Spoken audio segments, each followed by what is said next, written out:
Hi everybody, it's Erica with Fairway Independent Mortgage, just out and about today, continuing our series of who is in our community.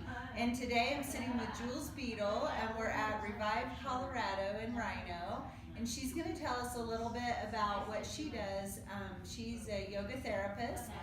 She mainly works with children, but she will work with all clients, so it's really exciting. Just sat here for a little bit with her. So we'll get started and she can explain what she does. Hey Jules. Awesome. Hi, how are you doing? I'm good. Thank you for meeting with us today. Definitely. Thanks for coming. So how did you get into yoga in general? When did you start it and how you developed to become a yoga therapist? My journey with yoga started when I was 12 years old. So I have had anger issues since I was a small child, and my mom wanted to use yoga as a way for me to kind of get a control on my emotions, and which I thought was That's really very cool. progressive at the time. And but so she had these VHS tapes that were called Yoga Zone, and so at the age of 12 I literally started doing just VHS tapes at my house that were my mom's.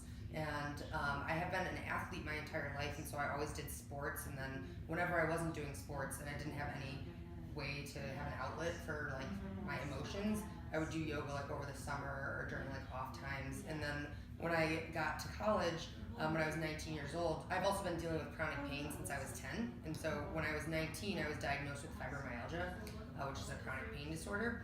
And so once I was diagnosed with that, I started getting more into yoga and doing it almost daily and trying to have a really consistent practice. And so I decided when I graduated college, I wanted to become a yoga teacher. So I went and I completed my 200-hour yoga teacher training down in South Florida, in a town called Davie. It's right outside of Fort Lauderdale. Okay. And then after that, I was a regular yoga teacher for about 4 or 5 years, and then I felt like I wanted something more out of it. Like I love teaching people, like just in classes and just. But I knew that there was something that I could do deeper with yoga, because yoga helps me in an emotional way that I felt like I wasn't connecting with my students through just regular classes. So I found Phoenix Rising Yoga Therapy, which is the program that I did, and it focuses on using yoga therapy for mental and emotional trauma.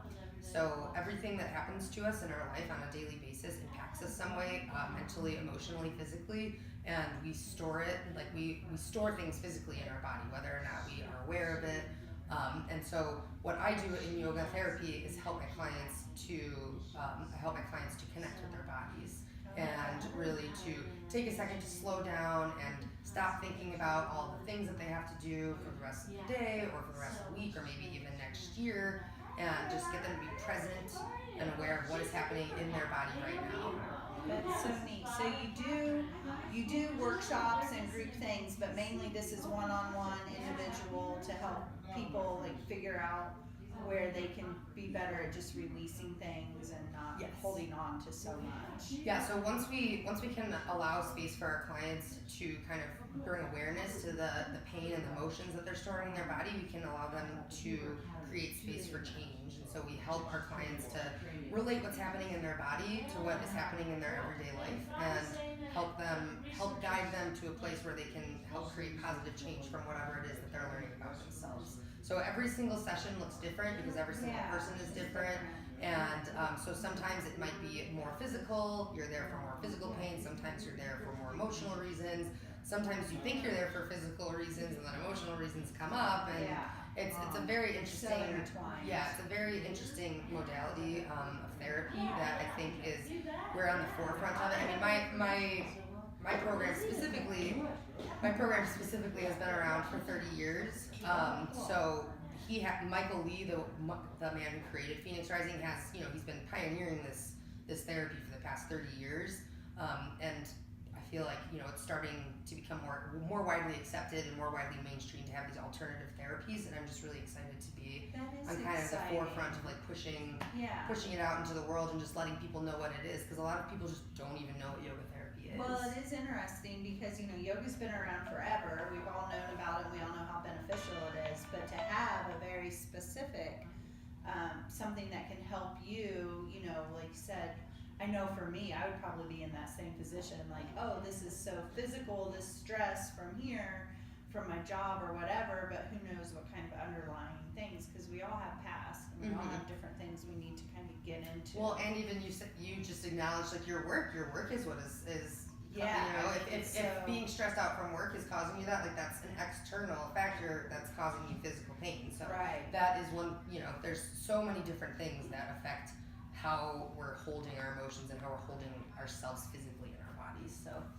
So we know, so yoga therapy is a little bit different than just going in and taking an easy yoga class or more strength related yoga class or whatever. What is the biggest benefit that you find between the differences? Like, so you can tell people that are out there, you know, we obviously want them to contact you, and we know that it is physical versus emotional or whatever, and that's pretty much the biggest benefit then, right? It's just getting deep inside instead of just going and taking like a little bit of a strength class or a little bit of a stretching class. It's deeper. And you can also find some regular public yoga classes that are more mindful based, that focus on being present and what's happening in your body, but most of the time regular yoga classes don't focus on those deeper aspects of why you're feeling what you're feeling in your body. Okay. So I think the biggest difference is really just being able to get into a deeper mind-body relationship with yourself, because I'm not here as a therapist to cure you or to like necessarily heal you myself. I'm here to help you create space to help you heal yourself. Oh, that's awesome. So I love that. You come to me, and I'll help guide you through what's happening in your body and help you bring yourself to your own conclusions about what you're feeling and why. All right, cool. Well, we, as I have with a lot of the people in the community, first know each other through music. Yes, So, absolutely. and that is really funny because there's all different kinds of classes out there that play different types of music. What's your favorite kind of music to listen to? Or is it so personalized that it's silent, or what does that look like? When I have my regular yoga classes that I do, like my workshops and stuff, I like to play more slower flow, like ambient music, like bonobo, taiko, slow magic, kind of just more like, I do have some songs with lyrics in it and stuff, but more so like just some nice relaxing background music. When I do yoga therapy, it is silent. It's silent. So that adds like another element into it. Yeah, there's into. another element added there, but there are some, we have been taught, like I had one client who wanted the music on, and so my mentor told me, like it was while I was in school, I was practicing with this specific client, and she said, well, play around with that. Play around with playing the music and stopping the music and seeing how that affects what they're feeling in their body. Because music is so powerful, so it's like if, you know, that client in particular was really focused on the music, like maybe I can use that, like turn it on, see what is happening now, turn it off, see what is happening now. And so music is one of those things that can kind of be an extra tool, but generally, unless the client asks for it, we're silent. That's cool. And then, so you said right before we started that you do work a lot with children. At what age do you start kids? I mean, is that anybody? I know my little 3-year-olds, when they were little, were doing a little yoga pose book, and now they do some, but it's really funny because they're 7 and they move around a lot, and they're like, look at this, and they're like all twisted and funny and not really like focused. So I would love to have them see you. So I actually teach, I'm getting into the process of doing yoga therapy with children. Most of my yoga therapy has been with adults so far, but I teach regular yoga classes to children throughout 12 different schools around Broomfield, Westminster, Arvada, and Thornton. So the company called Stretch and Grow, and our yoga program is called Yoga Stars. So and we do anywhere from 3 years old up to 8th grade. Okay, good. Yeah, so they can start whenever. Yep. So that's really rewarding, going and being able to teach the kids and get them to use their breath to control their emotions and just you know, like fostering a love of movement in the children. When can you start? Yeah. With my 7-year-olds. Oh, anytime. So I'm gonna be very vulnerable here, and I got in a car accident, you and you're gonna be saved, but I was wondering if you could show me something. I have a pain inside my right hip. Like just sitting like that anymore is difficult for me. So is there anything you can show me that would help just open that up, or Yeah, something so- I could do at home and others could do? Hips are a big factor. Yeah, so hips are one that we store a lot of emotions in, and we walk with our hips. And so, first, I'll just have you close your eyes, Okay. and just take a second to connect with your body and your breath. Taking deep inhales through your nose and deep exhales through your nose. And just slowly start to bring some movements into your legs, maybe lifting one knee up and making some circles. And you can make these movements as big and exaggerated as you would like, or as little as you would like. Just kind of finding some space. And what are you noticing here in your hips? This one still hurts. That one hurts. This one's fine. That one Yeah. feels. So you're feeling a big difference So between it's your right and right- your left hip. Yeah, and it's right there that I feel it. Okay. And then this one's fine. Okay. So what I'm gonna have you do is come down onto your knees. I'm gonna put this blanket out so that it will feel better on your knees. So I'll have you just stand on your knees here to start.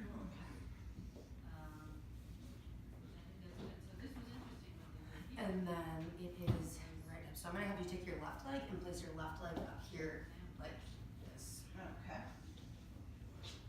Good. And then does that feel okay on your knee? Do you need any more No, support I'm there? okay on my knee. Yeah. Okay. So then from here, this.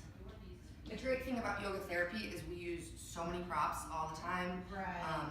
Some of the postures are active, a lot of them are passive, but we get to use props all the time to kind of make things easier, or just make it feel different. So it's awesome. So what you can do from here is bring your elbows onto this part, and then you can slowly start trying to slide this part of your leg farther back. Okay.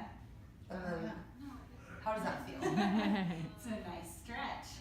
And are you okay with physical touch today? Yeah, and I don't feel the pain in this one. You don't feel the pain here? Nope. Does it feel like it's stretching It's definitely stretching, the but area it's that? not painful. Okay. So I'm gonna put some pressure on your lower back. Okay.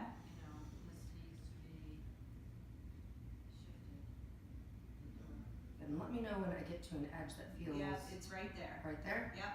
Okay. This is files, right? And so what are you noticing here in your hip? It feels like it's widening, like not as much Source here. front to back stretch. It feels like it's something is going wide. It's widening, if that makes Like sense. there's some space being created Yeah. there. Yeah. It's a wall here. But the pain, it's still stretching, but the pain is subsiding. This wall's It here. was just at the edge of the pain. The door. Just at the edge of the pain. Uh-huh. It's really good to get to the files. Yeah. And say more about that pain. Say more about it? Mm-hmm. It's sharp. I don't know. It's not a dull pain. It's kind of like a stabbing People gonna pain. go through the file, the exam. And it only happens in certain positions. Okay. Only happening in certain Yeah, positions. it's not every day, but it's just every now and then.